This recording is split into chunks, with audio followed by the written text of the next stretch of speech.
بسم الله الرحمن الرحيم إن الحمد لله نحمده ونستعينه ونستغفره ونعوذ بالله من شرور أنفسنا ومن يهد الله فلا مضل له ومن يضلل فلا هادي له وأشهد أن لا إله إلا الله وحده لا شريك له وأشهد أن محمدا عبده ورسوله আলহামদুলিল্লাহ আমরা আল্লাহ তাআলার অশেষ রহমতে আমাদের রেগুলার উইকলি হালাকায় জয়েন করতে পারছি। আল্লাহ তাআলা আমাদের সেই তৌফিক দান করছেন। আমরা রমজানের একদম শেষ মুহূর্তে চলে আসছি। আমরা রমজান শুরু করছিলাম মাসখানেক আগে এবং আল্লাহ তাআলা আমাদেরকে হায়াত দারাজ করছেন, আমাদের রমজানের রোজাগুলো রাখার তৌফিক দান করছেন এবং আমরা একদম রমজানের শেষে চলে আসছি। সো নবী পাক সাল্লাল্লাহু আলাইহি ওয়াসাল্লামের একটা হাদিস আছে যে যখন নবী পাক সাল্লাল্লাহু আলাইহি ওয়াসাল্লাম জিবরিল আলাইহিস সালাম নবী পাক সাল্লাল্লাহু আলাইহি ওয়াসাল্লামের কাছে আসছিলেন এবং উনি তিনটা জিনিসের দোয়া করছিলেন এবং নবী পাক সাল্লাল্লাহু আলাইহি ওয়াসাল্লাম সেটাতে আমিন বলছিলেন। তার একটা হচ্ছে যে রমজান মাস পেল তার গুনাহ খাতাগুলো মাফ করতে পারলো না, তার জন্য শাস্তির ঘোষণা দেওয়া হয়েছে, সে জাহান্নামে পতিত হবে। সো এই রমজান মাস আলটিমেটলি আমাদের পাপগুলো বা আমাদের ক্ষমার জন্য আসছিল, আমাদের ক্ষমার একটা উপায় হিসেবে আসছিল। এই সময়টা আমরা পার করতেছি এবং শেষ সময় চলে আসছি। আল্লাহ তাআলা আমাদেরকে এই শেষ সময়ে তার ক্ষমা পাওয়া তৌফিক দান করুক। তো আমরা ইনশাল্লাহ আজকে যে টপিকটা নিয়ে আলোচনা করব সেটা রিলেটেড আমাদের বান্দার তওবা এবং ক্ষমাশীল আল্লাহ। তো আমরা জানার চেষ্টা করব যে আল্লাহ যে ক্ষমাশীল এবং ক্ষমা করতে ভালোবাসেন এবং আমাদের জন্য সবসময় ক্ষমা করতে চান, আমাদের পাপগুলো ক্ষমা করতে চান, কিন্তু এর জন্য আমাদেরকে আল্লাহর কাছে ফিরে আসতে হবে এবং আমাদের তওবা করতে হবে। সো এটা রিলেটেড আল্লাহর কিছু সিফাত আছে, আল্লাহর যা নামগুলো বর্ণনা করা আছে কুরআনে। আল্লাহর রিলেটেড তিনটা নাম বর্ণনা করা আছে, একটা হচ্ছে আল গফুর, আত তাওয়াব এবং আল আফু। সো আল গফুর মানে হচ্ছে দ্য গ্রেট ফরগিভার, মানে যিনি ক্ষমাশীল।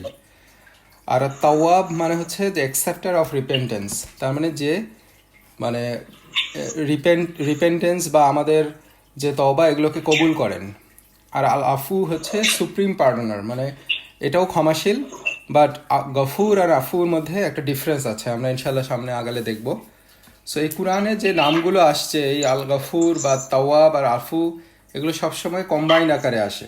আল গফুরুর রাহিম, আর তাওয়াবুর রাহিম, বা আল আল আল আফু আফুউন গাফুর, এইভাবে আসে আর কি।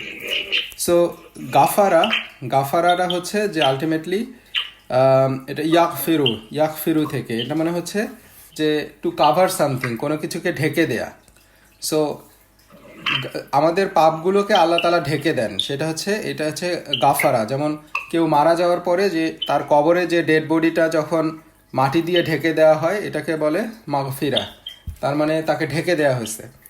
তো এইরকম আল্লাহ তাআলা আমাদেরকে মাগফিরা করেন, অর্থাৎ আমাদের যে পাপগুলো আছে এই পাপগুলো আল্লাহ তাআলা ঢেকে দেন। আল্লাহর এই জন্য আল্লাহ হচ্ছে আল গফুর। হ্যাঁ, আল্লাহ তাআলা মাগফিরা করেন।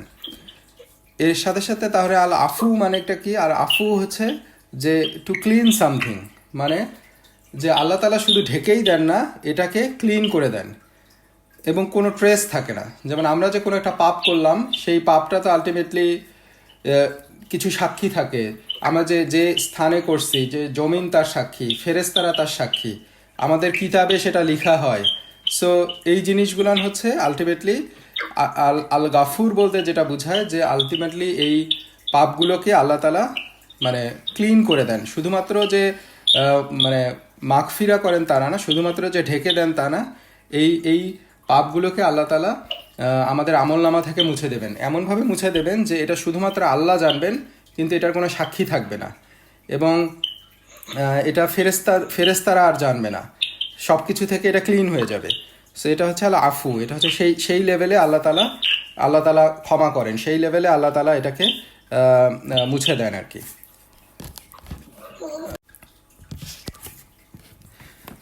আমরা যেটা দেখলাম, আল্লাহ হচ্ছে আল গাফুর আর হচ্ছে আল আফু। তার মানে আল্লাহ তাআলা কনসিল করেন, আমাদেরকে মাফ করেন এবং সেটা পাপগুলোকে ঢেকে দেন। আর আল্লাহ তাআলা আল আফু, আল্লাহ তাআলা শুধু মাফই করেন না, এটা হচ্ছে আল গাফুর, আল গাফারা ফরগিভনেসের নেক্সট স্টেজ, মাগফিরাতের নেক্সট স্টেজ। সেটা হচ্ছে যে আল্লাহ তাআলা আল আফু, মানে এমনভাবে আল্লাহ তাআলা আমাদেরকে মাফ করেন যে এটা রেকর্ড থেকে দূর করে দেয়া হয়। আমরা যে কখনো এই পাপটা করছিলাম এটার আর কোনো অস্তিত্ব থাকে না। এটা ফেরেশতারা ভুলে যান, রেকর্ড বুক আমাদের বই থেকে এটাকে মুছে ফেলা হয়। হ্যাঁ, কোনো সাক্ষী থাকে না, জমিন থেকে মুছে ফেলা হয়, মানে যত সাক্ষী আছে সব কিছুই মানে মুছে দেওয়া হয়। এবং এটার আর কোনো কনসিকুয়েন্স নাই, এটার কখনো আমাদের সামনে নিয়ে আসা হবে না। সো এটা হচ্ছে আল আফু। তো এই জন্যই আয়েশা রাদিয়াল্লাহু তাআলা আনহা যখন নবী পাক সাল্লাল্লাহু আলাইহি ওয়াসাল্লামের কাছে দোয়া করছিলেন, যে লাইলাতুল কদরে একটা দোয়া উনি মানে বলছিলেন যে আমি কি দোয়া করব, তখন নবী পাক সাল্লাল্লাহু আলাইহি ওয়াসাল্লাম শুধু বলেন নাই যে রাব্বিক ফিরলি, মানে হে আল্লাহ আমাদেরকে মাফ করো, শুধু এটা না, এর থেকে বেটার একটা দোয়া শিখাইছেন, যেটা হচ্ছে আমরা সবাই জানি যে আল্লাহুম্মা ইন্নাকা আফুব্বুন তুহিব্বুল আফওয়া ফাআফু আন্নি। আল্লাহুম্মা ইন্নাকা আফুব্বুন, আফু, হ্যাঁ, আফওয়া ফাআফু আন্নি, তার মানে এখানে আল্লাহ তাআলা যে ক্ষমাশীল, এটা হচ্ছে আফু। আল্লাহ আফু মানে আল্লাহ তাআলার কাছে আমরা এমনভাবে ক্ষমা চাচ্ছি যে আমাদের যে গুনাহ খাতাগুলো আছে এগুলো আল্লাহ তাআলা শুধু আমাদেরকে মাগফিরা করবেন না, আমাদেরকে মাফ করবেন না, আল্লাহ তাআলা আফু করে দিবেন, মানে এটাকে মানে ক্লিন করে দিবেন, এটা একদম আমাদের রেকর্ড থেকে বের করে দিবেন, এমনভাবে আমাদেরকে মাফ করবেন। তো এটাই আল্লাহ তাআলা আমাদেরকে কুরআনের সূরা বাকারায় আল্লাহ তাআলা বলছেন যে আমরা আল্লাহ তাআলার কাছে দোয়া করি, যেটা হচ্ছে ওয়াগফির লানা ওয়ারহামনা আনতা মাওলানা ফানসুরনা আলাল কওমিল কাফিরিন। এখানে আমরা এই যে বলি ওয়াফু আন্না ওয়াগফির লানা, ওয়াফু আন্না মানে হচ্ছে আল্লাহ তাআলা, হে আল্লাহ আমাদেরকে মানে মাফ করে দাও, আমাদেরকে মার্জনা করো, ওয়াফু আন্না ওয়াগফির লানা, এবং আমাদেরকে ক্ষমা করো, আমাদেরকে মার্জনা করো, এবং আমাদেরকে ওয়ারহামনা, আমাদেরকে দয়া করো। সো এখানে আমরা প্রথমে যে দুইটা বলতেছি, একটা হচ্ছে ওয়াফু আন্না এবং তারপরে হচ্ছে ওয়াগফির লানা, তার মানে প্রথমে হচ্ছে সর্বোচ্চটা আমরা চাচ্ছি যে আল্লাহ আমাদেরকে আমাদের পাপগুলোকে মুছে দাও, ওয়াফু আন্না, এবং তারপরে ওয়াগফির লানা, এবং আমাদেরকে ক্ষমা করো, হ্যাঁ, আমাদের পাপগুলোকে কাভার করে দাও, কনসিল করে দাও, যেটা হচ্ছে ওয়াগফির লানা, এবং তারপর ওয়ারহামনা, আমাদের উপরে দয়া করো। সেটা ইবনে কাসির রহিমাহুল্লাহ উনি এইভাবে বর্ণনা করছেন যে প্রথম ক্ষেত্রে আমরা যেটা বলি আল্লাহর কাছে যে আল্লাহ আমাদের সব পাপগুলোকে মুছে দাও, একদম ক্লিন করে দাও, এটা হচ্ছে সর্বোচ্চ চাওয়া, যে শুধুমাত্র আমাদেরকে মাফ না, এটা আমাদেরকে ক্লিন করে দেওয়া। এবং তারপরের ধাপে আমরা চাই যে মাগফিরা, এবং এটাকে কাভার করে দাও, এবং কাভার করে দাও যাতে অন্য আর কেউ এটাকে দেখতে না পারে, সো এটা অন্যদের থেকে আমাদের কাভার করে দেয়। এবং তারপরে তার দয়া চাও, আমাদেরকে দয়া করো, হ্যাঁ, ওয়ারহামনা, হ্যাঁ, তারপর যাতে কন্টিনিউয়াসলি তোমার এই মার্সি বা তোমার এই দয়া আমাদের কাছে আসে, যাতে আমরা এই ধরনের পাপ কাজগুলো আর কখনো না করি। এবং তারপরে আমরা আল্লাহকে কি বলছি যে আপনি আমাদের অভিভাবক, হ্যাঁ। তাহলে আমরা আল্লাহর কাছে এইভাবে দোয়া করি আর কি। তো এরপরে আমরা যেটা দেখি যে আলটিমেটলি আল্লাহর যে এই রহমতটা মানে কিভাবে কাজ করে, আল্লাহ তাআলা আমাদেরকে কিভাবে রহমত করেন, আমাদের পাপগুলোকে ক্ষমা করতে চান, এটা নবী পাক সাল্লাল্লাহু আলাইহি ওয়াসাল্লামের মুসলিমের একটা হাদিসে যদি দেখি যে আল্লাহ তাআলা কিভাবে মানে আমাদের জন্য ভালোটাই বেছে নেন। যে নবী পাক সাল্লাল্লাহু আলাইহি ওয়াসাল্লাম বলছেন যে নিঃসন্দেহে আল্লাহ ভালো ও মন্দ কাজকে লিখে রেখেছেন। তারপর তিনি এর ব্যাখ্যা করেন যে কিভাবে এটা, যে ব্যক্তি ভালো কাজের জন্য দৃঢ় সংকল্প করে কিন্তু তা সম্পন্ন করতে পারে না, তবু আল্লাহ তার জন্য পরিপূর্ণ নেকি লেখেন। আর দৃঢ় সংকল্প করে সে যদি তা সম্পন্ন করে তবে আল্লাহ নিজের কাছে তার জন্য 10 থেকে 700 পর্যন্ত এবং তার চেয়েও বেশি নেকি লেখেন। এর বিপরীত যদি কারো মন্দ কাজের বাসনা জাগে কিন্তু তা কাজে পরিণত না করে, আল্লাহ তার জন্য পরিপূর্ণ নেকি লেখেন। কিন্তু যদি সে তার কামনা বাসনাকে কাজে পরিণত করে তবে তার জন্য একটি মন্দ কাজ লেখেন। তার মানে আমরা যদি দেখি যে আল্লাহ তাআলা আমাদের যখন আমরা কোনো ভালো কাজের নিয়ত করি, তখন ভালো কাজটা আমরা না করলেও ভালো কাজের নিয়ত করার জন্যই আল্লাহ তাআলা একটা পরিপূর্ণ নেকি লেখেন, অ্যাজ ইফ আমরা ওই ভালো কাজটা করছি। এবং আমরা যখন সেটা করি, আমরা যখন সেটাকে পূর্ণ করি, তখন আল্লাহ তাআলা সেটার নেকি বাড়ায় দেন, সেটাকে 10 থেকে 700 পর্যন্ত বা তার চেয়েও বেশি নেকি লিখে দেন।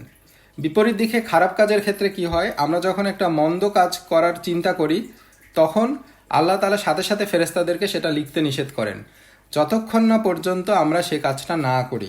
যদি আমরা মন্দ কাজটা করে ফেলি তখন আল্লাহ তাআলা শুধুমাত্র ওই মন্দের বিনিময়ে একটাই মন্দ লিখেন। নেকি যেরকম বাড়ায় দেন, মন্দ সেরকম বাড়ানো হয় না, নেকি মন্দটা একটাই লিখেন। কিন্তু আমরা মন্দ কাজ করার পরিকল্পনা করে যদি সেটা থেকে সরে আসি, আমরা যদি সেটা পরিপূর্ণ না করি, আল্লাহ তাআলা আমরা এটা না করার জন্য ওই মন্দ কাজটা নিয়ত করছি কিন্তু আমি করি নাই, এর বিনিময়ে আল্লাহ তাআলা আমাকে সেটার জন্য একটা পরিপূর্ণ নেকি লেখেন। তার মানে আল্লাহ তাআলা আমাদের জন্য নেকির রাস্তাগুলোকে এইভাবে খুলে রাখছেন। এখন আমাদেরকে আল্লাহর এই রহমতের জন্য তার কাছাকাছি আগায় আসতে হবে, তার কাছাকাছি যেতে হবে, যাতে আমরা আল্লাহ তাআলা আমাদেরকে সেটা দান করেন। এখন কথা হচ্ছে যে এই আল্লাহ তাআলার যে এই রহমত, এই রহমতের আন্ডারে হচ্ছে আল্লাহ তাআলার এই ক্ষমা, আল আফু, আত তাওয়াব, এই রহমতগুলো কি যে কেউ পাবে? মানে সবাই কি এই এই এই ক্ষমা পাবে বা সবাই কি এই মাগফিরা পাবে? না, সবাই পাবে না। সো আল্লাহ তাআলার রহমতটা হচ্ছে সবার জন্য। যেমন আল্লাহ তাআলা রহমত করে আমাদেরকে মানে বাঁচায় রাখছেন, সেটা যারা অবিশ্বাসী তাদেরকেও বাঁচায় রাখছেন, তাদেরকেও আল্লাহ তাআলা খেতে দিচ্ছেন, তাদেরকেও আল্লাহ তাআলা নিঃশ্বাস নিতে দিচ্ছেন, তারাও আল্লাহ তাআলার এই পুরো সব কিছুর মানে বেঁচে থাকার জন্য যা প্রয়োজন, দুনিয়াতে যা প্রয়োজন সব কিছুই পাচ্ছে। তার মানে আল্লাহর রহমতের আন্ডারে আসলে সব কিছুই আল্লাহর রহমতের আওতাধীন। কিন্তু আল্লাহর মাগফিরা বা আল্লাহর ক্ষমা, এটা কাদের জন্য? এটা হচ্ছে কিছু চুজেন পিপলের জন্য, যারা আলটিমেটলি আল্লাহর ক্ষমা চাবে, যারা আল্লাহর কাছে ক্ষমা প্রত্যাশা করবে, তারাই শুধুমাত্র এই আল্লাহর এই ক্ষমা বা মাগফিরা পাবে। তা না হলে যারা অবিশ্বাসী, যারা আল্লাহর ক্ষমা প্রার্থনা করে না, তারা আলটিমেটলি এই ক্ষমার অংশীদার হবে না। এবং এখন কোশ্চেন আসে যে কে আলটিমেটলি ক্ষমা না চায়, কে আসলে ফরগিভনেস না চায়? সবাই তো চায়, কিন্তু নবী পাক সাল্লাল্লাহু আলাইহি ওয়াসাল্লাম এটা হাদিসে বলছেন যে আলটিমেটলি যারা নবী পাক সাল্লাল্লাহু আলাইহি ওয়াসাল্লামকে ফলো করে না, কুরআন এবং সুন্নাহ ফলো করে না, তারা আলটিমেটলি এই ক্ষমাটা চায় না। এবং আসলেও তাই, কারণ যে ডিসবিলিভার, যে অবিশ্বাসী, সে তো আল্লাহ তাআলার কাছে ক্ষমা চায় না। সো তারা রিফিউজ করে আল্লাহ তাআলার এই ক্ষমাটাতে, ক্ষমা চাইতে সে রিফিউজ করে, এবং আলটিমেটলি তারা এই ক্ষমার অংশীদার হবে না। তাহলে এই ক্ষমার অংশীদার কারা হবে? এখানে আরেকটা টার্ম চলে আসে, ইস্তেগফার। যারা ইস্তেগফার করবে। হ্যাঁ, ইস্তেগফারটা হচ্ছে যে আল্লাহর কাছে ক্ষমা চাওয়া। এখন যারা তাদের পাপগুলোকে জানবে, এই পাপগুলো জানার পরে আল্লাহ তাআলাকে বিশ্বাস করবে এবং আল্লাহ তাআলার কাছে ক্ষমা চাবে সেগুলোর জন্য, তারা আল্লাহর এই ক্ষমাটা পাবে। সে এই ইস্তেগফারের সাথে সাথে আরেকটা টার্ম চলে আসে, যেটা হচ্ছে তাওবা। সো এটা হচ্ছে একটা সিমিলার কনসেপ্ট, কিন্তু তাওবা আর ইস্তেগফারের মধ্যে ডিফারেন্স আছে। তাওবাটা হচ্ছে যে আল্লাহর কাছে ফিরে আসা, ইস্তেগফার হচ্ছে আল্লাহর কাছে ক্ষমা চাওয়া, আর তাওবাটা হচ্ছে টু রিটার্ন, ইউটার্ন নিয়ে ফিরে আসা। আমি একটা পাপ কাজের মধ্যে ছিলাম, আল্লাহর কাছে ইস্তেগফার করব এটার জন্য, এবং সেই সাথে সাথে তওবার ফুলফিল করার জন্য তার কন্ডিশন হচ্ছে আমাকে আল্লাহর কাছে ফিরে আসতে হবে, ওইটা থেকে আমার আল্লাহর কাছে ফিরে আসতে হবে। সো ইস্তেগফার হচ্ছে আমি শুধুমাত্র আল্লাহর কাছে ক্ষমা চাইলাম কোনো একটা কারণে, আর তাওবাটা হচ্ছে আমি ক্ষমা চাইলাম এবং সেই সাথে সাথে ইউটার্ন নিয়ে আল্লাহর কাছে ফিরে আসলাম। সো এই হচ্ছে তাওবা। এখন আমরা ইস্তেগফার করব আমাদের জানা অজানা যে কোনো পাপের জন্য, সেই সাথে সাথে আমাদেরকে তওবা করে আল্লাহর কাছে ফিরে আসতে হবে। প্রথম তওবা কে করছিল আমরা জানি, আমাদের আদি পিতা আদম আলাইহিস সালাম প্রথম তওবা করছিলেন। তারা যখন জান্নাতে ছিলেন, শয়তানের প্ররোচনায় তারা যখন জান্নাতের সেই নিষিদ্ধ ফল খেলেন, তারপরে আল্লাহ তাআলা তাদেরকে দুনিয়াতে পাঠিয়ে দিলেন। সেই সময় আদম আলাইহিস সালাম প্রথম তওবা করছে মানবজাতির মধ্যে, এবং তার আগে আর কখনো কেউ তওবা করে নাই। সো আল্লাহ তাআলাই আদম আলাইহিস সালামকে শিখাই দিয়েছেন যে কিভাবে তওবা করতে হয়। আল্লাহ তাআলা সূরা বাকারা 37 নম্বর আয়াতে বলছেন, অনন্তর আদম স্বীয় প্রতিপালক হতে কতিপয় বাক্য শিক্ষা করলো। তার মানে তার প্রতিপালকই তাকে শিখালেন। আল্লাহ তখন তার প্রতি কৃপা দৃষ্টি নিক্ষেপ করলেন, নিশ্চয়ই তিনি ক্ষমাশীল, করুণাময়। সো এখানে আল্লাহ তাআলা, এখানে কোরআনের যে আয়াতটা আসছে, যে এখানে বলা হচ্ছে হুয়াত তাওয়াবুর রহিম, আত তাওয়াব। আমরা যে আরেকটা টার্ম বলছিলাম, তিনটা টার্ম, একটা হচ্ছে আল গফুর, আত তাওয়াব, আল আফু। তাওয়াবটা কি ছিল? যে হচ্ছে এই ক্ষমাগুলোকে গ্রহণ করে। সো সূরা বাকারা 37 নম্বর আয়াতে আল্লাহর এই সিফাতটা আসছে যে আত তাওয়াবুর রহিম, যে আত তাওয়াব আর রহিম। সো আল্লাহ হচ্ছেন আত তাওয়াব। তাওয়াবের আরেকটা মিনিং হচ্ছে যে ক্ষমা বা মানে তওবা কবুলকারী। এর সাথে সাথে আরেকটা মিনিং এখানে বলা হয়, যেটা হচ্ছে যে আসলে তওবা করার জন্য ইন্সপায়ার করে। যেমন এটা কীরকম, যে আমরা হয়তো অনেক সময় দেখি যে আমরা অনেক পাপ করতেছি, কিন্তু আমাদের হয়তো তওবা করার ওইভাবে প্ল্যান ছিল না, ক্ষমা চাওয়ার ওইভাবে প্ল্যান ছিল না, কিন্তু একটা সময় এসে অপরাধীর মনে অনেক সময় মনে হয় যে আমি এটা কী করতেছি, আমার ফিরে আসা উচিত। সে এই যে মনের মধ্যে যে ফিরে আসার তাগাদা, এই যে ইন্সপায়ার করলো, আমার যে মনে হচ্ছে এই ইন্সপিরেশনটা আল্লাহর পক্ষ থেকে আসে। সো এটাও হচ্ছে তাওয়াবের একটা ব্যাখ্যা, যে আসলে এই ইন্সপায়ারটা করে আল্লাহ তাআলা আমাদের প্রতি দয়াপরবশ হয়ে যে বান্দাগুলোকে ক্ষমা করতে চান তাদের জন্য এই ইন্সপিরেশনটা দেন, এবং তারা যদি সেটা কাজে লাগায় তখন সে আল্লাহর কাছাকাছি চলে আসে। তো এখন আমরা যে এই ইন্সপায়ার্ড হই, আমরা যে পাপ করতে করতে আল্লাহর কাছে ফিরে আসার তাগাদা অনুভব করি, এটা আসলে কিসের থেকে আসে? এটার সাথে আরেকটা রিলেটেড কনসেপ্ট হচ্ছে যে আল্লাহ ভীতি। এটা সাডেনলি আমরা যে ফিল করি, এটা আসে হচ্ছে যে আল্লাহর ভয় থেকে। আল্লাহ, আমি যদি আমি যে অপরাধ করতেছি আমার মধ্যে অনুশোচনা আসে যে এটা আমি কি করতেছি, আমাকে তো একসময় এটার কনসিকুয়েন্স ফিল করতে হবে, একসময় আমার জন্য এটাকে জবাবদিহি করতে হবে। সো আল্লাহ তালা এই ভয়টা মনের মধ্যে সঞ্চয় করায় দেন। আল্লাহ তালার এই ভয় থেকে আমরা আল্লাহর দিকে আগায় আসতে থাকি। সো এই কনসেপ্টটা আল্লাহ তালা সূরা ফুরকানের 38 নম্বর থেকে 70 নম্বর আয়াত পর্যন্ত এই জিনিসটা ব্যাখ্যায় আসছে। তো আমরা যদি আয়াতগুলোর দিকে একটু দেখি, আল্লাহ তালা 68 নম্বর আয়াতে বলছেন, এবং তারা আল্লাহর সাথে কোনো উপাস্যকে ডাকে না, আল্লাহ যার হত্যা নিষিদ্ধ করেছেন যথার্থ কারণ ছাড়া তারা হত্যা করে না, এবং বেভিচার করে না, যে এগুলো করবে সে শাস্তি ভোগ করবে। আল্লাহ তালা প্রথমে কিছু মানে একদম মানে সর্বোচ্চ যে মানে পাপ কাজগুলো আছে সেগুলোর কিছু বর্ণনা দিচ্ছেন কয়েকটা, এবং এর সাথে বলছেন যে এগুলো করবে সে শাস্তি ভোগ করবে। আল্লাহ তালা, আমরা যদি কোরআনের বিভিন্ন সময়ে এই আয়াতগুলোকে দেখি, আল্লাহ তালা আমাদেরকে এই শাস্তির ভয়াবহতা, আমাদের এই হারাম কাজগুলোর বর্ণনা করছেন, আল্লাহ তার নবীর বিরুদ্ধিতার বর্ণনা করছেন, শিরকের বর্ণনা করছেন, এবং সেই সাথে সাথে আল্লাহ তালার এই ভয়ঙ্কর শাস্তিগুলোর বর্ণনা করছেন, জাহান্নামে কি ওয়েট করতেছে। আল্লাহ তালা বলছেন যে এগুলো করে সে শাস্তি ভোগ করবে। হ্যাঁ, তার মানে আমাদের অ্যাটেনশন চলে আসলো যে আমাদেরকে এগুলোর জন্য শাস্তি পেতে হবে। সেটা কীরকম?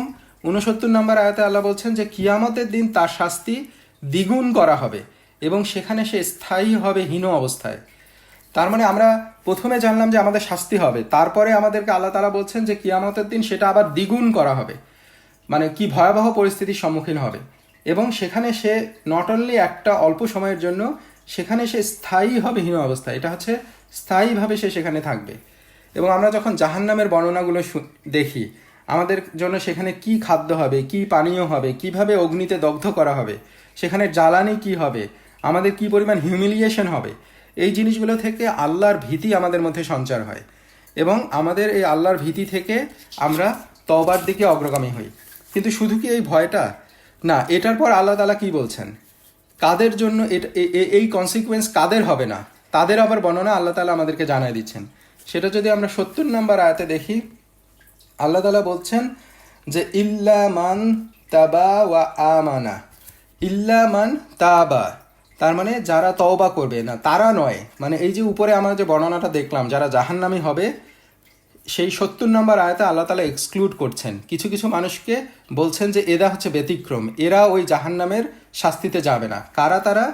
ইল্লা মান তাবা, মানে যারা তওবা করবে, আল্লাহর কাছে তওবা করবে। এখন তওবা করা হচ্ছে আমি আল্লাহর কাছে চাইলাম, ক্ষমা চাইলাম, বললাম আল্লাহ আমি এই পাপ কাজটা করছি, আমি সরি। তো এইটুকুই কি এনাফ? তারাই আল্লাহ কি শুধু তাদের কথাই বর্ণনা করছেন? না, এই রিপেন্টেন্স বা এই তওবাটার আবার লেভেল আছে, যে এক একজন এক এক লেভেলে তওবা করবে, এবং কে কত বেশি আল্লাহর কাছে আসতেছে সেইটার উপর ডিপেন্ড করে আলটিমেটলি তারা এই হায়ার স্ট্যাটাসে যাবে, সেই লেভেলে পৌঁছাবে। সো সেকেন্ড লেভেলে আল্লাহ তাআলা কি বলছেন, এই তওবারগুলোর লেভেলটা কি? আল্লাহ এখানে তিনটা কাজের কথা উল্লেখ করেছেন, যেটা হচ্ছে যে মান তাবা, যারা তওবা করবে, ওয়া আমানা, হ্যাঁ, ঈমান আনে, তার মানে তওবা করে, ঈমান আনে, এবং তারপরে থার্ড কাজটা কি, যেটা হচ্ছে one of the most important, সেটা হচ্ছে ওয়া আমিলা আমালা সলিহান। আমিলা আমালান সলিহান, যারা সৎ কাজ করবে, তার মানে আল্লাহর কাছে ফিরে আসবে।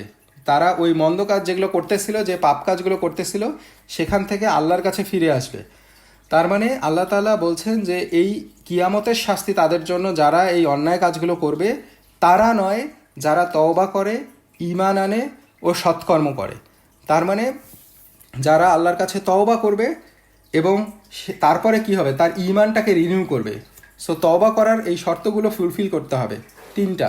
আমি তওবা করলাম, আমার ঈমানটাকে রিনিউ করলাম, আমি আবার ইসলামের মধ্যে ফিরে আসলাম, আল্লাহর প্রতি আমার বিশ্বাস আকীদাকে পোক্ত করলাম, আমার তাকওয়া বৃদ্ধি করলাম, আমার ঈমানকে পরিশুদ্ধ করলাম, এবং সেই সাথে সাথে ও সৎকর্ম করে। আমি তখন তারপরে আল্লাহর দেখানো পথ, হারামগুলো পরিত্যাগ করছি অলরেডি তওবার সাথে, এবং তারপরে আমি ভালো কাজগুলো করতে শুরু করলাম। তো এইটাতে কি হবে, আল্লাহ তাআলা আমাকে তখন ক্ষমাশীল হবেন আমার উপরে। যেমন এই তওবাগুলো কীরকম, কীভাবে এই তওবাগুলো কাজ করে, যে যেমন যদি আমরা ওমর রাদিয়াল্লাহু তাআলা আনহুর ক্ষেত্রে এক্সাম্পল দেখি, যে ওমর রাদিয়াল্লাহু তাআলা আনহু ইসলামের আগে কী ছিলেন, উনি কঠোর একজন ছিলেন, যাকে দেখে সবাই ভয় পাইতো, এবং আলটিমেটলি এরকম একজন, এবং ওনার আচরণও উদ্ধত ছিল, রূঢ় ছিল। কিন্তু ইসলামে আসার পরে উনি কমপ্লিটলি চেঞ্জ হয়ে গেলেন।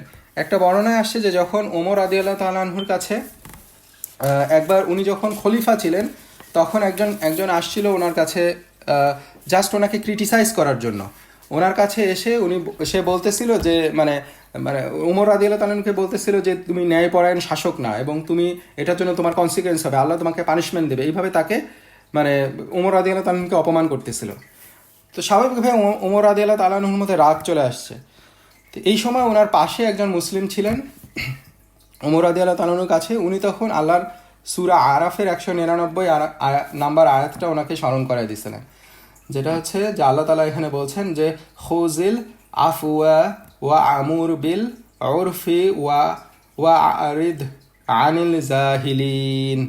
তার মানে হে নবী সাল্লাল্লাহু আলাইহি ওয়াসাল্লাম, তুমি বিনয় ও ক্ষমা পরায়ণতার নীতি গ্রহণ করো এবং লোকদেরকে সৎ কাজের নির্দেশ দাও আর মূর্খদের এড়িয়ে চলো। তো যখন ওমর রাদিয়াল্লাহু তাআলা আনহুর কাছে আয়াতটা যখন তেলাওয়াত করা হলো, তখন উনি কাঁদতে শুরু করলেন। ওনার সব রাগ চলে গেল, উনি তখন কাঁদতে শুরু করলেন। কারণ এখানে আল্লাহ তাআলা বলছেন যে তুমি বিনয় এবং ক্ষমা পরায়ণতার নীতি অবলম্বন করো, এবং যারা মূর্খের মতো আচরণ করবে, যারা আল্লাহ এবং তার নবীর দেখানো পথে চলবে না, তাদের অবাধ্যাচরণ করবে, তাদেরকে এড়িয়ে চলো। সো এই ওমর রাদিয়াল্লাহু তাআলা আনহু এই জন্যই কাঁদতে শুরু করলেন যে তার সামনে কুরআনকে তিলাওয়াত করা হয়েছে। সো এটাই হচ্ছে সেই আগের ওমর রাদিয়াল্লাহু তাআলা আনহু, তাওবা তাকে এইভাবে চেঞ্জ করে নিয়ে আসছে। শুধুমাত্র ইসলামে আসার জন্য ওমর রাদিয়াল্লাহু তাআলা আনহু সেই পর্যায়ে আসছে, এই তওবার মধ্যে দিয়ে সে তাকে চেঞ্জ করছে। উসমান ইবনে আফফান রাদিয়াল্লাহু তাআলা আনহু যখন ইসলামের আগে আইডল ওয়ার্শিপ করত, কিন্তু ইসলামে আসার পরে তিনি এক রাকাতে উনি কুরআন খতম করতেন। সো এটাই হচ্ছে তওবা, তারা তওবার মধ্যে দিয়ে নিজেকে চেঞ্জ করা, যেটা আমি করতাম সেখান থেকে ফিরে এসে কুরআন এবং সুন্নাহর মধ্যে ফিরে আসা, নিজেকে চেঞ্জ করা, ইউটার্ন নেওয়া। সো এইভাবে আলটিমেটলি আমরা যখন তওবা করব, তখন আল্লাহ তাআলা আমাদেরকে ক্ষমা করবেন। এবং আল্লাহ তাআলা আমাদেরকে কী লেভেলে ক্ষমা করবেন, আমরা তো অনেক সময় দেখি যে আমাদের এত পাপ হয়ে গেছে, আমরা এত পাপ করছি, আমরা অনেক সময় হোপলেস হয়ে যাই যে আল্লাহ তাআলা আমাদেরকে আসলেই ক্ষমা করবেন কিনা, কিভাবে আমরা আল্লাহর ক্ষমা পাবো। সেক্ষেত্রে আল্লাহ তাআলা জুমারে বর্ণনা করছেন 53 নম্বর আয়াতে। আল্লাহ বলছেন যে বলুন, হে আমার বান্দাগণ, যারা নিজেদের উপর জুলুম করেছ, তোমরা আল্লাহর রহমত থেকে নিরাশ হও না, নিশ্চয়ই আল্লাহ সমস্ত গুনাহ মাফ করেন, তিনি ক্ষমাশীল পরম দয়ালু।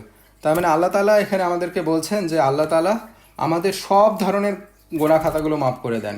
আমরা নিজেদের উপর যে জুলুম করছি, আমরা যখন নিজেদের উপর জুলুম করা, মানে এই পাপগুলো হচ্ছে আমাদের নিজেদের উপর জুলুম করা, আমরা নিজেদের উপর যে জুলুম করছি, এইখান থেকে আল্লাহ তাআলার রহমত থেকে নিরাশ হয় না, আল্লাহ তাআলা আমাদেরকে রহমতের আশ্বাস দিচ্ছেন। আমরা যদি আল্লাহর কাছে ফিরে আসি, তাহলে আল্লাহ তাআলা আমাদেরকে ক্ষমা করবেন। সেইটা আরও ক্লিয়ারলি আমরা বুখারী শরীফের একটা হাদিস থেকে আমরা যদি দেখি, যেখানে আবু হুরায়রা রাদিয়াল্লাহু তাআলা আনহু থেকে বর্ণনা আসছে যে আল্লাহ তাআলা কীভাবে আমাদের জন্য ক্ষমা রেডি করে রাখছেন, কিভাবে আল্লাহ তাআলা আমাদেরকে ক্ষমা করেন। নবী পাক সাল্লাল্লাহু আলাইহি সাল্লাম বলেছেন যে আল্লাহ ঘোষণা করেন, আমি সেরকমই যেরকম বান্দা আমার প্রতি ধারণা রাখে। আমি বান্দার সঙ্গে থাকি যখন সে আমাকে স্মরণ করে, যদি সে মনে মনে আমাকে স্মরণ করে, আমিও তাকে নিজে স্মরণ করি। হ্যাঁ, তার মানে এটা হচ্ছে যে আমরা যদি মনে মনে আল্লাহকে স্মরণ করি, তাহলে আল্লাহও নিজে আমাদেরকে স্মরণ করবেন, তার মধ্যে এটাকে স্মরণ করবেন। আর যদি সে জনসমাবেশে আমাকে স্মরণ করে তবে আমিও তাদের চেয়ে উত্তম সমাবেশে তাকে স্মরণ করি। এখন আমরা যদি আল্লাহকে জনসমাবেশে স্মরণ করি, যেমন আমরা এখন জনসমাবেশে অনেকের মধ্যে স্মরণ করতেছি, আল্লাহ আমাদেরকে উত্তম সমাবেশে স্মরণ করবেন।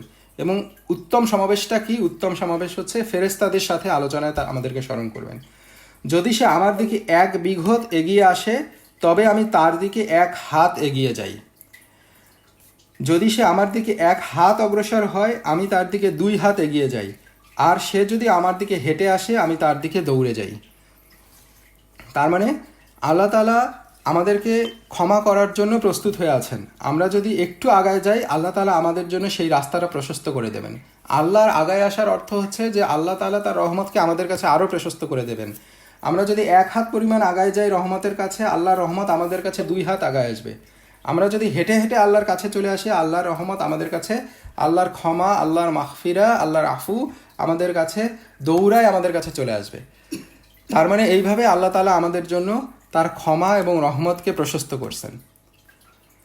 সো এই জন্য আমাদের আলটিমেটলি আমরা যেই পাপ করছি না কেন, আমাদের এখানে হতাশার কিছু নাই। আমাদেরকে আল্লাহ তাআলার কাছে আগায় আসতে হবে, আমাদেরকে তওবা করতে হবে, আমাদেরকে ঈমানকে আবারও রিনিউ করতে হবে এবং আলটিমেটলি আমাদেরকে ওই সৎ কাজ ইউটার্ন নিয়ে এসে আমাদেরকে ভালো আমলগুলো করতে হবে, ভালো কাজগুলো করতে হবে। তাহলেই আলটিমেটলি আমরা আল্লাহর এই রহমতের প্রত্যাশা করতে পারি। এবং এইটাই আল্লাহ তাআলা ওই কোরআনের, আমরা সূরা ফুরকানের যে 70 নম্বর আয়াতে ছিলাম, আল্লাহ তাআলা যেটা বলতেছিলেন যে ইল্লা মান তাবা ওয়া আমানা ওয়া আমিলা আমালান সলিহান। হ্যাঁ, তো এটা তাহলে কি যে আমরা ফর এক্সাম্পল আমরা যে পাপগুলোর মধ্যে আছি, যে ইউটার্ন নিয়ে চলে আসা, আমাদের যদি সিগারেটের এডিকশন থাকে আমরা কি করব? এটা সিগারেট থেকে তওবা করে ঈমানকে মজবুত করে আমরা সেটাকে রিপ্লেস করব। সিগারেটকে আমরা রিপ্লেস করব মিসওয়াক দিয়ে, মানে আবার সৎ কাজের মধ্যেও আসতে হবে। তারপরে আমরা যদি ফর এক্সাম্পল আমরা এক্সপেন্সিভ ফ্যান্সি ড্রেসগুলো পরতেছি, এটাকে আমরা রিপ্লেস করব কিভাবে? এখান থেকে তওবা করে ফিরে এসে আমরা রিপ্লেস করব হিজাব দিয়ে। হ্যাঁ, আমরা ইন্টারেস্টের মধ্যে আছি, হ্যাঁ, আমরা ইন্টারেস্টের মধ্যে, সুদের মধ্যে থাকলে আমরা এটাকে তওবা করে আমরা এটা থেকে ফিরে এসে কর্জে হাসানার মধ্যে নিজেদেরকে নিয়ে আসব। এরপরে আমরা মানে ঘুষের মধ্যে আছি, অন্যায়ভাবে মানুষের থেকে আত্মসাৎ করতেছি, এগুলো থেকে ফিরে এসে আমরা জাকাত সাদাকার মধ্যে নিজেদেরকে নিয়ে আসব। আমরা আমাদের হয়তো অনেক ফ্রেন্ড সার্কেলের মধ্যে আছি যারা আমাদেরকে আল্লাহ থেকে দূরে সরে নিয়ে যাচ্ছে, আমরা সেখান থেকে তওবা করে ফিরে এসে ইমানদার মুমিন বান্দাদের সাথে ফ্রেন্ডশিপ করব। আমরা হয়তো মিউজিকের এডিকশনের মধ্যে পড়ে আসি, মিউজিক থেকে আমরা সেই এডিকশন থেকে ফিরে এসে আমরা কোরআনের এডিকশনের মধ্যে ঢুকবো। সো এইভাবে আমরা আলটিমেটলি আমাদের নিজেদেরকে চেঞ্জ করব। হ্যাঁ, চেঞ্জ করে ফিরে আসা, এটাই হচ্ছে তওবার লক্ষণ। সো এইভাবে আলটিমেটলি আমাদের তওবার দিকে আগায় যেতে হয়। সো আমরা যদি সেটা করি, তাহলে আমরা যদি ওই 70 নম্বর আয়াতের শেষ অংশটায় দেখি আল্লাহ তাআলা কি বলছেন, যে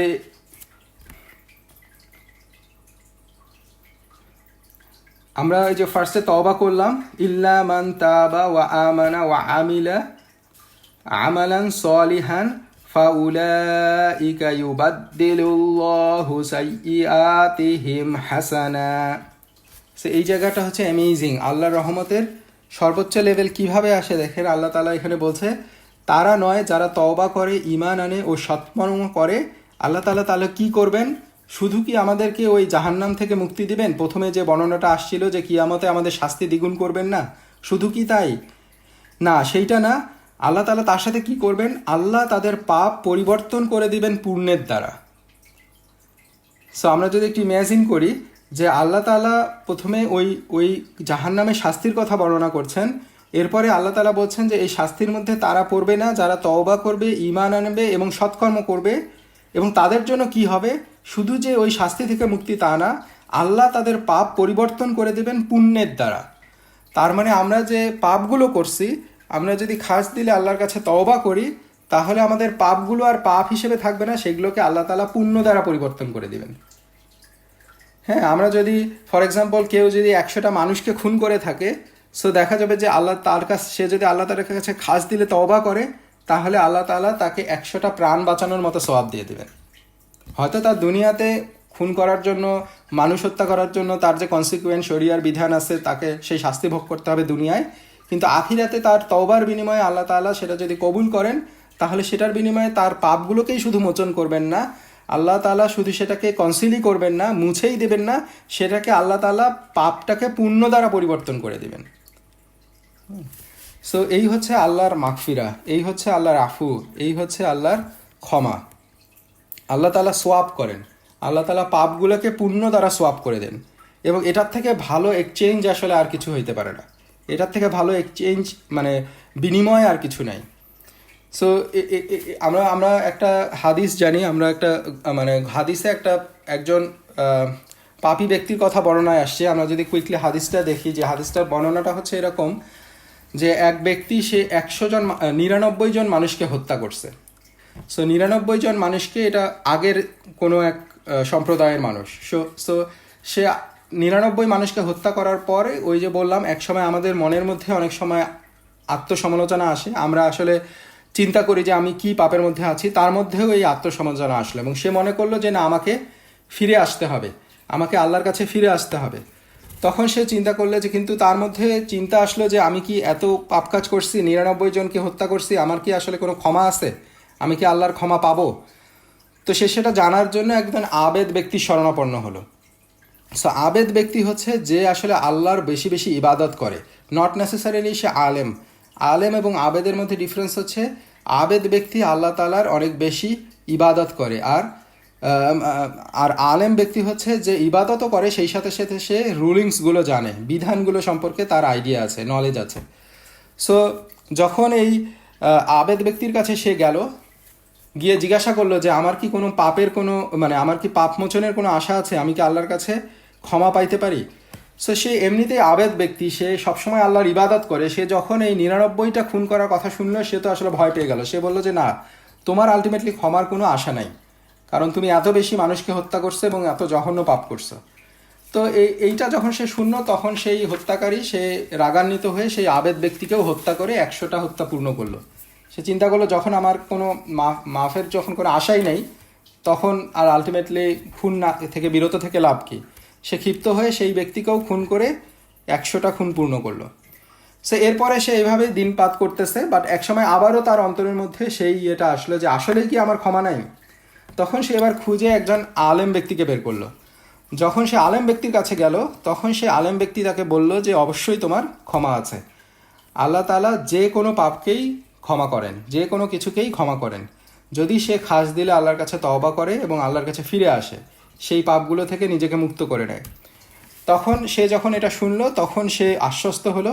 কিন্তু সে আলেম ব্যক্তি তাকে একটা পরামর্শ দিল, বলল যে তুমি যে এলাকায় আছো, সেই এলাকা থেকে তুমি হিজরত করে অন্য এলাকায় চলে যাও, কারণ ওই এলাকায় তুমি তোমার পাপগুলো সংগঠন করছো, ওই এলাকায় তুমি যদি থাকো, তুমি তোমার ওই পাপগুলোর চিহ্ন দেখতে পারবা এবং বিভিন্নভাবে তুমি আবারও ইন্সপায়ার্ড হইতে পারো ওই পাপগুলো করার জন্য। সেই জন্য তুমি এলাকা পরিবর্তন করে অন্য একটা এলাকায় চলে যাও। এবং এখান থেকেও আমাদের একটা শিক্ষা, যে আমরা আলটিমেটলি এই পাপের যে মানে সংস্পর্শগুলো আছে, পাপের যে সমাজগুলো আছে, আমাদের যে ফ্রেন্ডরা আমাদেরকে আল্লাহ থেকে দূরে সরে নিয়ে যাচ্ছে, এই জায়গাগুলো থেকে আমাদেরকে ফিরে আসতে হবে। কারণ আমরা যদি সেখানে ওগুলোর মধ্যে নিজেদেরকে মানে সংশ্লিষ্ট রাখি এবং মনে করি যে আমরা পাপ থেকে দূরে থাকবো, আলটিমেটলি আমরা একসময় ওই পাপের মধ্যে ঢুকে পড়বো। সো এখান থেকে আমাদের একটা সাইড নোট বা একটা শিক্ষা আর কি। সো যাই হোক, সেই ব্যক্তি যে ওই হত্যা যে করছে, 100টা হত্যা করছে, সেই ব্যক্তি তখন আল্লাহর কাছে তওবা করার উদ্দেশ্যে সে ওই তার যে এলাকা আছে, সেই এলাকা থেকে অন্য আরেক এলাকার দিকে যাত্রা শুরু করলো। কিন্তু প্রতিমধ্যে সে ওই এলাকায় যাওয়ার আগেই, অর্ধেক রাস্তা যাওয়ার আগেই তার মালাকাল মানে মৃত্যুর সময় চলে আসলো। এবং যখন মৃত্যুর সময় চলে আসলো, মালাকাল মউত তার জান কবজ করার জন্য আসলো, তার সাথে 2 ধরনের ফেরেশতা আসছে। এক ধরনের ফেরেশতা জাহান্নাম থেকে আসছে, এক ধরনের ফেরেশতা জান্নাত থেকে আসছে। তাদের মধ্যে একটা দ্বিধা তৈরি হয়ে গেছে এবং আল্লাহ তাআলাই তাদের মধ্যে সেই দ্বিধাটা তৈরি করছেন, কারণ আল্লাহ তাআলা একটা নিদর্শন দেখাতে চান। তো দ্বিধাটা কি? যারা জান্নাত থেকে আসছে তারা বলতেছে এই ব্যক্তি তো তওবা করার উদ্দেশ্যে রওনা হয়ে গেছে, সো আল্লাহ তাআলা তো সে তো আল্লাহর দিকে অগ্রসর হয়েছে, তার আত্মাটাকে আমরা গ্রহণ করব। কারণ আমরা জানি যে মৃত্যুর সময় আমাদেরকে জান্নাত বা জাহান্নামের ফেরেশতারা আমাদের কাছে আসবে আমাদের আমলের উপর ভিত্তি করে। কিন্তু জাহান্নামের ফেরেশতারা বলতেছে সে তো ওই এলাকায় পৌঁছায় নাই, তার তওবা তো এখনো পরিপূর্ণ হয় নাই, সো আমরা সেই জন্য তাকে জাহান্নামে নিয়ে যাব। তো তাদের মধ্যে যখন ডিসপিউট চলতেছে, তাদের মধ্যে যখন এটা নিয়ে সমস্যা তৈরি হয়েছে, সমাধানে আসতে পারছে না, আল্লাহ তাআলার পক্ষ থেকে আরেক দল ফেরেশতা আসছে এটাকে সমাধান করার জন্য। সেই ফেরেশতার দল এসে তাদেরকে বলল যে তোমরা এই জমিনকে মাপো, তার যে আগের শহর ছিল এবং যে নতুন শহর, যে শহরে সে যাচ্ছিল, এই জমিনকে মাপো। যদি তোমরা দেখো যে সে মানে আগের শহরের কাছাকাছি আসে, তাহলে সে ওই নতুন শহরের কাছে বেশি যাইতে পারে রে, তাহলে তাকে জাহান্নামের ফেরেশতা নিয়ে যাবে। কিন্তু সে যদি ওই নতুন শহরের কাছাকাছি থাকে বা অর্ধেকের বেশি যদি চলে আসে, তাহলে সে তওবার কাছে চলে আসছে, নতুন শহরে চলে আসছে, সো তাকে জান্নাতের ফেরেশতারা নিয়ে যাবে। সো তারা যখন মাপলো, তখন আলটিমেটলি দেখা গেল যে সে নতুন শহর যেখানে সে যাচ্ছিল তার কাছাকাছি তার মৃত্যু চলে আসছে। তখন জান্নাতের ফেরেশতারা তাকে নিয়ে গেল। কিন্তু এখানে একটা পয়েন্ট নোট করার, আমরা যদি খেয়াল করে থাকি, আমরা প্রথমে বর্ণনা করছিলাম তার মালাকাউল মউত বা মৃত্যুর সময়টা আসছে সে যখন অর্ধেক রাস্তা যায় নাই তার আগেই। কিন্তু যখন ফেরেশতারা জমিনকে মাপলো, তখন দেখলো সে নতুন শহরের কাছাকাছি। এটাই হচ্ছে আল্লাহ নিদর্শন, এটাই হচ্ছে আল্লাহ আমাদেরকে দেখাতে চাইছেন। এখানে যেটা হয়েছে যে আল্লাহ তাআলা জমিনকে নির্দেশ করছেন যে ওই যে জমিন যেটা মানে তার আগের শহরের কাছে ছিল, সেখানে ছিল অল্প পরিমাণ জমিন, পরে বাকি ছিল বেশি জমিন। আল্লাহ তাআলা সেই জমিনকে নির্দেশ করছেন ওই অল্প জমিন প্রসারিত হয়ে গেছে, এবং যখন ওটা মাপা হয়েছে তখন দেখা গেছে সে ওই নতুন শহরের কাছাকাছি। তো এখানে নিদর্শনটা হচ্ছে আল্লাহ তাআলা চাইলেই তাকে আলটিমেটলি নতুন শহরে নিয়ে যেয়ে তার মাউতটা দিতে পারতেন। কিন্তু আল্লাহ তাআলা এখানে আমাদেরকে এটাই দেখাতে চাইছেন যে আল্লাহ তাআলা আমাদেরকে ক্ষমা করতে কতটা ভালোবাসেন। আল্লাহ তাআলা কিভাবে আমাদেরকে ক্ষমা করতে চান। আমরা যদি খাস দিলে আল্লাহর কাছে তওবা করি, আল্লাহ তাআলা আমাদের জন্য সেই ক্ষেত্রগুলো প্রস্তুত করে দিবেন। এবং আল্লাহ তাআলা চাইলে জমিনকেও মানে মানে মানে ন্যাচারের যে নর্মাল যে সায়েন্স আছে সেই সেই ফিজিক্সকেও আল্লাহ তাআলা পরিবর্তন করে দেবেন। চাইলে আল্লাহ তাআলার জন্য সব কিছুই সম্ভব। সো এইভাবে আল্লাহ তাআলা আমাদেরকে ক্ষমা করেন। সো আমরা যখন এই তিনটা কাজ করব, আমরা যখন আল্লাহর কাছে তওবা করব, আমার ঈমানকে সুদৃঢ় করব এবং আবার এই ভালো কাজগুলোর দিকে ফিরে আসব, তখন আল্লাহ তাআলা আমাদের উপর মার্সিফুল থাকবেন। এবং এই সময় আমরা দেখব যে আমাদের মধ্যে মিরাকল ঘটতেছে। মিরাকলটা কি? মিরাকলটা হচ্ছে যে আমরা ঈমানের স্বাদ পাইতে থাকব, আমরা ঈমানকে অনুভব করতে থাকব। আমরা আলটিমেটলি আমাদের অধিকাংশ মুসলিম বা কাফেরদের কথা বাদই দিলাম, মুসলিমদের মধ্যে অধিকাংশ বর্ণনা জিনিসটা এরকম যে আমরা বলি আমরা ঈমানদার, কিন্তু আলটিমেটলি আমরা ওই ঈমানের স্বাদটা পাই না। কারণ আমরা পরিপূর্ণভাবে ইসলামের মধ্যে ঢুকি না, আমরা পরিপূর্ণভাবে ইসলামের আইন কানুনগুলোকে পালন করি না। আমরা মোস্ট অফ দ্য মুসলিম, আমরা যদি আশেপাশেও তাকাই, আমরা দেখব যে তারা বলতেছে আমি মুসলিম, হ্যাঁ আমি ইসলামের ওটা পালন করি, করি, কিন্তু আলটিমেটলি সে ইসলামের আইনগুলোর ক্ষেত্রে, হালাল হারামের ক্ষেত্রে তার কোনো তাগাদা নাই। হ্যাঁ, নামাজ পড়া খুবই ভালো, কিন্তু নামাজ আমি হঠাৎ একবার ছেড়ে দিলাম বা আমার ছেলে মেয়ে নামাজ পড়ে না, এটাতে কোনো ব্যাড ফিলিংস নাই, এটাকে নর্মাল ধরে নিছি যে এটা যে কত বড় একটা সিন এটা আমি অনুভব করতেছি না। তার মানে আলটিমেটলি আমার ঈমান পোক্ত হয় নাই, আমার আল্লাহর প্রতি ওই ভীতিটা আমার আসলে আসে নাই, আমি আসলে পরিপূর্ণভাবে ইসলামের মধ্যে ঢুকি নাই। কারণ আমি যদি পরিপূর্ণভাবে ঢুকতাম তাহলে এটার যে সিভিয়ারিটি এটা আমি ফিল করতাম। হ্যাঁ, আমি বলতেছি যে হিজাব করতেছে হ্যাঁ ভালো, মাশাআল্লাহ খুব সুন্দর হিজাব করতেছো, ভালো, কিন্তু আমার নিজের হিজাবের কোনো ঠিক নেই, বা আমার দায়িত্বে যারা আছে তারা হিজাব করতেছে না, এইটা নিয়ে আমার কোনো মাথা ব্যথা নেই। হ্যাঁ, এটাকে আমি হালকাভাবে দেখতেছি। অনেক স্কলাররা এটাকে এভাবেই বর্ণনা করেন যে আসলে কোনো একটা আমল বা কোনো একটা হালাল জিনিস বা কোনো একটা হারামকে হারাম মনে করবে না, সেটাকে সে অস্বীকার করবে, সে তো আসলে কাফের। কেউ যদি বলে যে পর্দা করা নাজায়েজ, এটা হচ্ছে এখনকার জামানায় চলে না, বা শরিয়া আইন চলে না, বা আল্লাহর যে বিধান এগুলো মানা যাবে না, বা নামাজ না পড়লেও কোনো সমস্যা নাই, এই জাতীয় কথাগুলো যে বলবে, সে তো আলটিমেটলি ইসলাম থেকে বের হয়ে গেল, সে আসলে অস্বীকার করলো এই জিনিসগুলোকে। কিন্তু তারা হচ্ছে কাফের, অবিশ্বাসী। কিন্তু যে আলটিমেটলি এই জিনিসগুলোকে অস্বীকার করে না, কিন্তু আসলে এগুলোকে হালকা মনে করে, না করলেও সমস্যা কি, আমার কোনো ব্যাড ফিলিংস নাই, আমি সুদ ঘুষ করতেছি সেটাকে আমি হালকা মনে করতেছি, আমার কোনো সমস্যা নাই, এই জিনিসগুলো হচ্ছে মুনাফিকের লক্ষণ। কারণ সে বলতেছে না যে সে অস্বীকার করে, কিন্তু তার কর্মকাণ্ডে সে আসলে অস্বীকার করার মতোই, সে আসলে এটাকে মন থেকে মানে না। সো এগুলো হচ্ছে মুনাফিকদের লক্ষণ। সো আমাদের অধিকাংশ মুসলিমের অবস্থা হচ্ছে এই কাতারে। আমরা স্বীকার করি এগুলো করতে হবে, কিন্তু এগুলো না করলে যে কনসিকুয়েন্স বা করার যে ইম্পর্টেন্স এইখানে আমরা নাই। সো তার মানে আমরা কি মুনাফিকের কাতারে পড়ে যাচ্ছি। সো এখন যখন মুনাফিকের কাতারে পড়ে যাব, আমরা কিন্তু আলটিমেটলি ইন এ সেন্স কাফেরদের থেকেও খারাপ অবস্থার মধ্যে আছি। কারণ আলটিমেটলি আল্লাহ তাআলা বলছে যে মুনাফিকদের অবস্থান জাহান্নামে হচ্ছে সবচেয়ে নিচে। কারণ এই মুনাফিক ব্যক্তিরা তারা ইসলামের সন্ধান পায়, তারা ইসলামের সংস্পর্শে আসে, তারা মুসলিমদের সাথে চলাফেরা করে, অথচ অন্তরে তার ঈমান নাই, অথচ ঈমান অন্তর দিয়ে সে এটাকে বিলিভ করে না। আমরা যদি ঠান্ডা মাথায় একবার চিন্তা করি, আমি যদি ট্রুলি বিলিভ করি জাহান্নামে আমাকে অনন্তকালের জন্য 70 গুণ বেশি আগুনে পুড়তে হবে, এটা যদি আমি বিলিভ করি, তাহলে কি আমি কখনো নামাজ ছাড়তে পারি? তাহলে কি আমি কখনো ঘুষ খাইতে পারি? তাহলে কি আমি কখনো সুদে বাড়ি কিনতে পারি? তাহলে আমি কখনো মানুষ হত্যা করতে পারি? আমি আমার পর্দা ছাড়তে পারি? আমি যদি বিলিভ করি, আমি যদি আজকে বলি যে আজকে এই কাজটা যদি আমি করি 1 ঘন্টা পরে আমাকে আমার হাত আগুনে পুরানো হবে, তাহলে এইটা যদি আমি বিলিভ করি এবং এটা যদি আসলেই সত্য হয়, এটা যদি করা হয়, আমি দেখতেছি যেটা করা হবে, তাহলে কি আমি কখনো ওই কাজটা করব?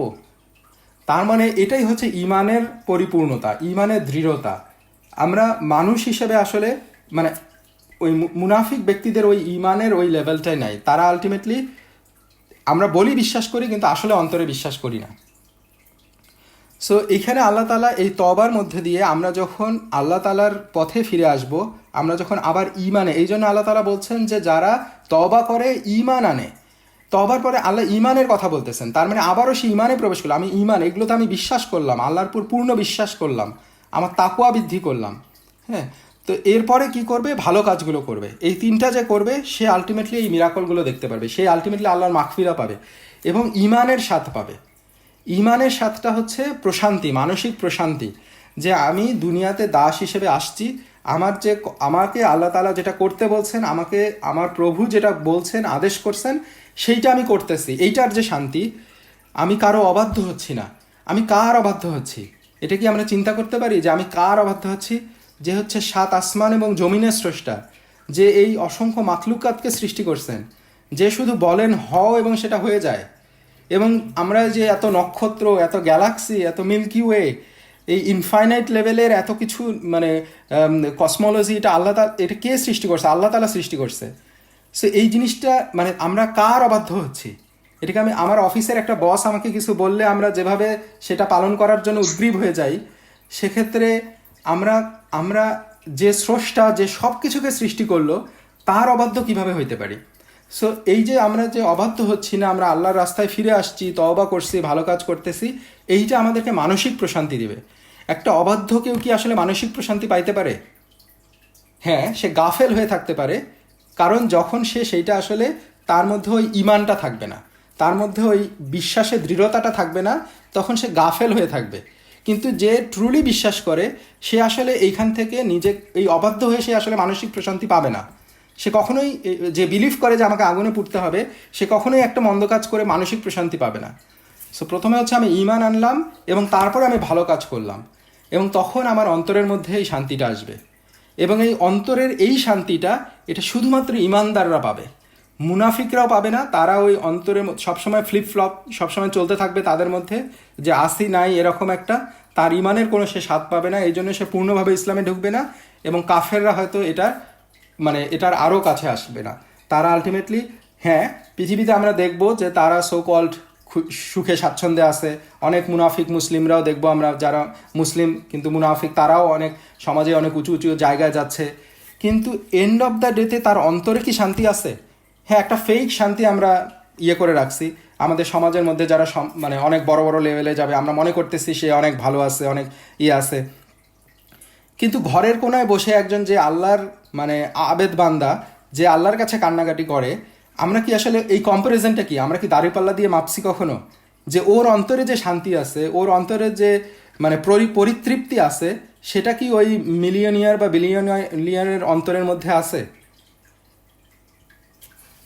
সো যদিও থাকে, সেটার মধ্যে দিয়ে আল্লাহ তাআলা, সে যদি কিছু সুখ পেয়ে থাকে, সেটা আল্লাহ তাআলা তাকেও সেটার মধ্যে দিয়ে, সেটাই তার দুনিয়ার মধ্যেই সেটা তার জন্য দিয়ে রাখছেন, এবং সেটাই তার জন্য টেস্ট। সে আলটিমেটলি সেই টেস্টে ফেল করার জন্য আল্লাহ তাআলা দুনিয়াকে বলছেন যে তুমি কিছুটা মানে সুখ স্বাচ্ছন্দ্য করে নাও, এবং সে সেই ওই যে সুখ স্বাচ্ছন্দ্য করতেছে সেটা ওই সুখ স্বাচ্ছন্দ্যেরই অংশ, কিন্তু আলটিমেটলি কিয়ামতের দিনে বা পরকালে তার জন্য কোনো অংশ নেই। সো এইটা বলার উদ্দেশ্যটা হচ্ছে যে আমরা যখন কোনো একটা পাপ কাজ করব, আমরা যখন জানবো যে এটা কনসিকুয়েন্স, আমরা তওবা করব, ঈমান সুদৃঢ় করব এবং আল্লাহ তাআলার কাছে ফিরে আসব, এবং তখন আমরা আলটিমেটলি এই মিরাকলগুলো দেখতে পারবো।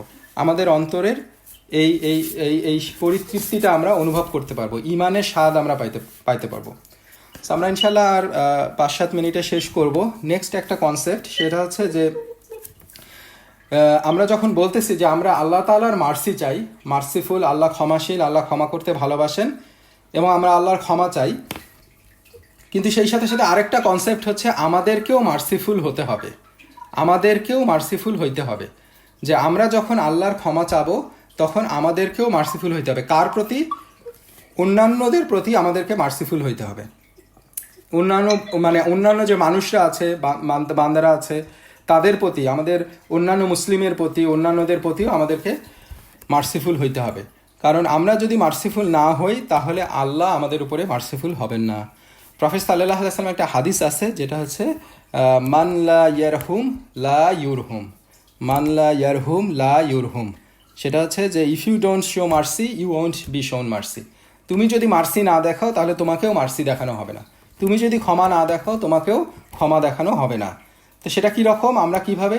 কারণ আমরা দেখা যায় যে আমরা অনেক পরহেজগার বান্দা মনে করি, আমরা নামাজ রোজা করতেছি, কিন্তু আলটিমেটলি আমরা অন্যের ব্যাপারে যখন আসে তখন তার ব্যাপারে আমরা সহানুভূতিশীল না, তার ব্যাপারে আমরা ক্ষমাশীল না, অথচ আমরা আল্লাহ তাআলার কাছে ক্ষমা চাই। একটা এক্সাম্পল দিয়ে যদি আমরা এটাকে বোঝার চেষ্টা করি, আয়েশা রাদিয়াল্লাহু তাআলা আনহার ঘটনা আমরা জানি যে তার ব্যাপারে বেবিচারের মানে দেয়া হয়েছিল, তার ব্যাপারে এই মিথ্যা ক্লেমটা করা হয়েছিল। সো যেটা হয়েছিল যে একটা সফর থেকে ফেরার পথে উনি পিছনে পড়ে গেছিলেন এবং উনি একাকী ছিলেন, এবং সাফওয়ান রাদিয়াল্লাহু তাআলা আনহু তাকে প্রোটোকল দিয়ে নিয়ে আসছেন, সম্মানের সাথে নিয়ে আসছেন। কিন্তু মদিনায় আসার পরে সেখানে মুনাফিকরা এবং ইভেন কিছু কিছু মুসলিমরাও এই তাদের মুনাফিকদের প্ররোচনায় পড়ে তার বিরুদ্ধে কথা বলতে থাকে, এবং তাদের মধ্যে একজন মুসলিম ছিলেন, তার নাম হচ্ছেন মিৎসা ইবন আসাসা রাদিয়াল্লাহু তাআলা আনহু। উনি আয়েশা রাদিয়াল্লাহু তাআলা আনহার সাথে এই প্রচারণার অংশ নিয়েছিলেন। কিন্তু ওনার নামটা এই জন্যই আসলো যে উনি হচ্ছেন তার খালাতো ভাই ছিলেন, অর্থাৎ আবু বকর রাদিয়াল্লাহু তাআলা আনহুর খালাতো ভাই ছিলেন, হ্যাঁ, ওই সাহাবা মিৎসা ইবন আসাসা রাদিয়াল্লাহু তাআলা আনহু। তো এখন আবু বকর রাদিয়াল্লাহু তাআলা আনহু তার ভরণ পোষণের দায়িত্ব নিয়েছিলেন, তাকে ভরণ পোষণ করতেন। সো আমরা যদি সিচুয়েশনটা চিন্তা করি যে যার ভরণ পোষণের দায়িত্ব আমি নিলাম, যার গরিব হওয়ার কারণে তার সব খরচ আমি বহন করতেছি, অথচ সে আমার মেয়ের এগেইনস্টে এইসব বলে বেড়াচ্ছে। তো এই জন্য কী হলো, আবু বকর রাদিয়াল্লাহু তাআলা আনহু নরম মানুষ ছিলেন, উনি দয়াশীল মানুষ ছিলেন, উনি এটা নিয়ে কোনো রিটালিয়েট করেন নাই, উনি তার সাথে গিয়ে বলেন নাই যে তুমি কেন এটা করতেছো, তাকে জোর জবরদস্তি করেন নাই এবং তাকে কোনো শাস্তিও দেন নাই। উনি জাস্ট যেটা বলছেন যে আমি আর তোমার ভরণ পোষণের দায়িত্ব নিব না, আমি আর তোমার পিছনে খরচ করব না, এইটুকুই শুধু উনি বলছেন। অথচ আমরা জানি আয়েশা রাদিয়াল্লাহু তাআলা এই ঘটনা আল্লাহ তাআলা কুরআনে বর্ণনা করে আয়েশা রাদিয়াল্লাহু তাআলা আনহুর যে নির্দোষ এটাকে প্রমাণ করছেন আল্লাহ তাআলা কুরআনের আয়াত দিয়েই। সেই সাথে সাথে আল্লাহ তাআলা আবু বকর রাদিয়াল্লাহু তাআলা আনহুর জন্য আয়াত নাজিল করছেন। আল্লাহ তাআলা সূরা নূরে 22 নম্বর আয়াতে বলছেন, তোমাদের মধ্যে যারা ঐশ্বর্য ও প্রাচুর্যের অধিকারী তারা যেন শপথ গ্রহণ না করে যে তারা আত্মীয় স্বজন ও অভাবগ্রস্তদেরকে এবং আল্লাহর পথে যারা গৃহত্যাগ করেছে তাদেরকে কিছুই দিবে না। কারণ আবু বকর রাদিয়াল্লাহু তাআলা শপথ করছিল যে আমি আর তোমাকে কোনো ভরণ পোষণ দিব না। এটাই আল্লাহ তাআলা বলছেন যে তাদের ঐশ্বর্য আছে, যাদের প্রাচুর্য আছে, আল্লাহ তাআলা যাদেরকে ধন সম্পদ দিচ্ছেন, তারা যাতে এটা শপথ না করে বা তারা যাতে এটা এইভাবে চিন্তা না করে যে তারা আত্মীয় স্বজন এবং অভাবগ্রস্তদেরকে এবং যারা আল্লাহর রাস্তায় গৃহত্যাগ করেছে, যারা মুহাজির ছিল, কারণ এই সাহাবা একজন মুহাজির ছিলেন, তাদেরকে কিছুই দিবেন না। তারা যেন তাদেরকে ক্ষমা করে, তাদের দোষ ত্রুটি উপেক্ষা করে।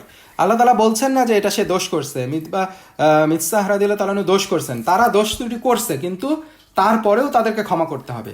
তোমরা কি চাও না যে আল্লাহ তোমাদেরকে ক্ষমা করেন? আল্লাহ ক্ষমাশীল, পরম দয়ালু।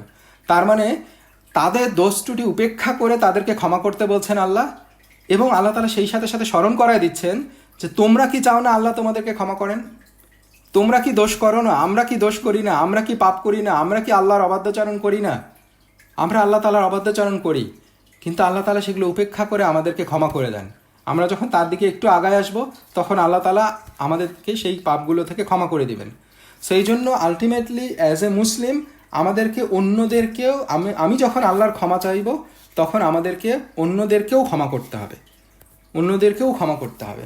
এখন আমরা মনে করি যে হ্যাঁ, একজন একটা দোষ করছে, অন্যায় করছে, আমার আত্মীয়দের মধ্যে কেউ আছে, আমার ফ্রেন্ড সার্কেলে কেউ আসছে, সে হয়তো অন্যায় করছে, আমি কি করছি, আমি তার সাথে রিলেশনটা কাট অফ করে দিছি, তার মোবাইল নাম্বারটা ব্লক করে দিছি, তাকে অন্তর থেকে অনেক ক্ষেত্রে হয়তো ঘৃণা করি, তার নাম মনে আসলে আমার রাগ চলে আসে, তাদেরকে আমি ঘৃণা না করলেও তাদের সাথে সম্পর্ক নষ্ট করে ফেলছি। সো এইখানে আমাদের জন্য শিক্ষাটা হচ্ছে তাদেরকে ক্ষমা করা। এখানে আল্লাহ তাআলা আবু বকর রাদিয়াল্লাহু তাআলাকে উপলক্ষ করে এটাই বলছেন, তাদের দোষ ত্রুটি উপেক্ষা করে তাদেরকে ক্ষমা করা।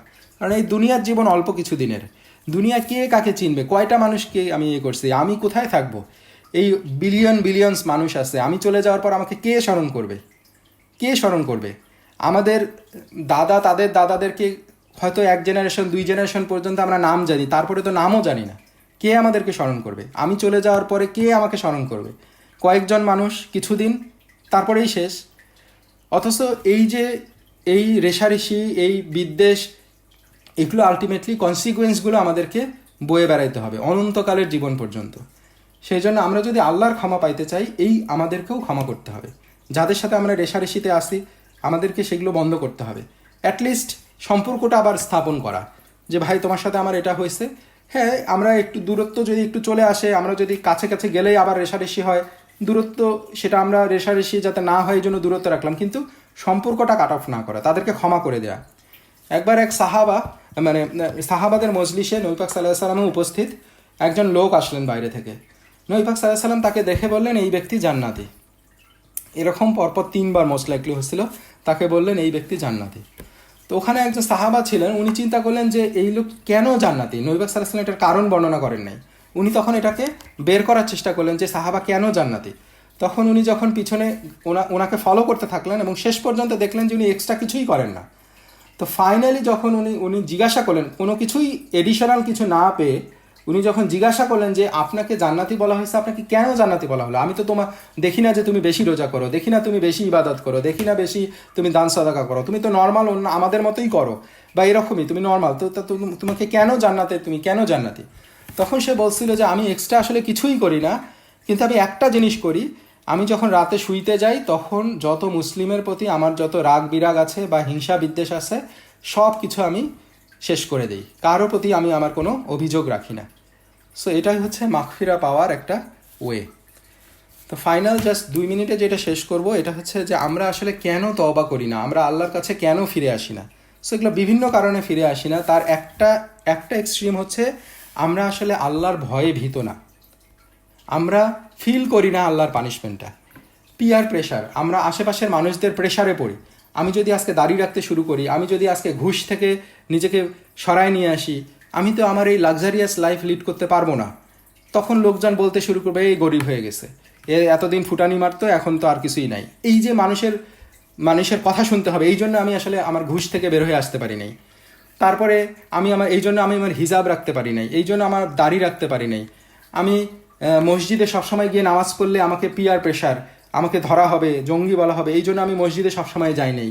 তো এই ধরনের পিয়ার প্রেশারগুলোর কারণে, সমাজের প্রেশারের কারণে, লোক দেখানোর কারণে, লোকের ভয়ে, এই বিভিন্ন কারণেও আমরা আল্লাহর কাছে ফিরে আসতে পারি না, তওবা করি না, অথবা আমরা এটা আসলে ফিলই করি না, এটা নিয়ে আমাদের কোনো মাথা ব্যথাই নেই। সো বিভিন্ন কারণে আমরা এটা করি না। এর এন্ড অফ দ্য ডেতে এটা হচ্ছে আলটিমেটলি আমরা আল্লাহর ভয়ে ভীত না, এই জন্যই আমরা আসলে অন্য কিছুকে ভয় পাই, অন্য কিছুকে প্রাধান্য দেই, এগুলো থেকে গাফেল হয়ে থাকি। এটা একটা। আর 2 নাম্বার কারণ হচ্ছে আরেক এক্সট্রিম, তারা আসলে তাদের যে সিনগুলো আছে, পাপগুলো আছে, এখানে থেকে আল্লাহর ক্ষমা থেকে তারা নিরাশ হয়ে গেছে। তারা মনে করে যে আমি এমন পাপ করছি, এখান থেকে আমার আসলে ক্ষমা পাওয়ার কোনো সুযোগ নাই, আমি জাহান্নামেই আমাকে যাইতে হবে। সো এইটা দুইটাই হচ্ছে 2টা এক্সট্রিম, এবং এই দুইটাই আল্লাহ তাআলা সূরা মায়েদায় বর্ণনা করছেন। 98 নম্বর আয়াতে আল্লাহ তাআলা বলছেন যে আলামু আন্নাল্লাহা শাহীদুল ইকাব ওয়া আন্নাল্লাহা গফুরুর রহিম। জেনে নাও নিশ্চয়ই আল্লাহ কঠোর শাস্তিদাতা। তার মানে প্রথম এক্সট্রিম, যারা আসলে আল্লাহর ব্যাপারে গাফেল, শাস্তির ব্যাপারে গাফেল, অন্যদেরকে প্রাধান্য দিচ্ছে, তাদের ব্যাপারে আল্লাহ তাআলার বাণী হচ্ছে নিশ্চয়ই আল্লাহ কঠোর শাস্তিদাতা। আর যারা আল্লাহর ক্ষমা থেকে নিরাশ হয়ে গেছে তাদের ব্যাপারে ওই একই আয়াতে আল্লাহ বলছেন ও নিশ্চয়ই আল্লাহ ক্ষমাশীল দয়ালু। তার মানে আল্লাহ যেরকম কঠোর পানিশমেন্ট দাতা, সেই সাথে সাথে আল্লাহ ক্ষমাশীল। আল্লাহ আল গফুর, আর তাওয়াব, আর রাহিম, হ্যাঁ, আল্লাহ আল আফু, আল্লাহ তাআলা ক্ষমাশীল। আল্লাহ তাআলা তার ক্ষমার উপরে, তার রাগের উপরে তার রহমতকে প্রাধান্য দিচ্ছেন। তা আমরা ইনশাআল্লাহ এই শেষ সময়ে, রমাজানের এই শেষ সময়ে আমরা চলে আসছি। আল্লাহ তাআলা এই শেষ সময়ে আল্লাহ তাআলার কাছে, এই রহমতের মাসে আল্লাহ তাআলা তার রহমত আমাদের উপর নাজিল করুক। আমরা আমাদের পাপগুলো থেকে আল্লাহ তাআলার কাছে তওবা করি, আল্লাহ তাআলার প্রতি ঈমানকে মজবুত করি এবং আমরা ইউটার্ন নিয়ে ফিরে এসে ভালো আমলগুলো করতে থাকি। সৎ কাজের মধ্যে নিজেদেরকে আমরা সৎ কাজ করতে থাকি। তো আল্লাহ তাআলা সেই তৌফিক আমাদেরকে দান করুক। রমজান মাসে এটাই আল্লাহ তাআলার আমরা আল্লাহ তাআলার কাছে বেশি বেশি করে চাই এবং শেষ সময়ে আমরা বেশি বেশি করে আল্লাহ তাআলার কাছে দোয়া করি। আল্লাহুম্মা ইন্নাকা আফুব্বুন তুহিব্বুল আফওয়া ফাআফু আন্না। আল্লাহুম্মা ইন্নাকা আফুব্বুন তুহিব্বুল আফওয়া ফাআফু আন্না। আল্লাহুম্মা ইন্নাকা আফুব্বুন তুহিব্বুল আফওয়া ফাআফু আন্না। ওয়া আখিরু দা'ওয়ানা আনিল হামদুলিল্লাহ।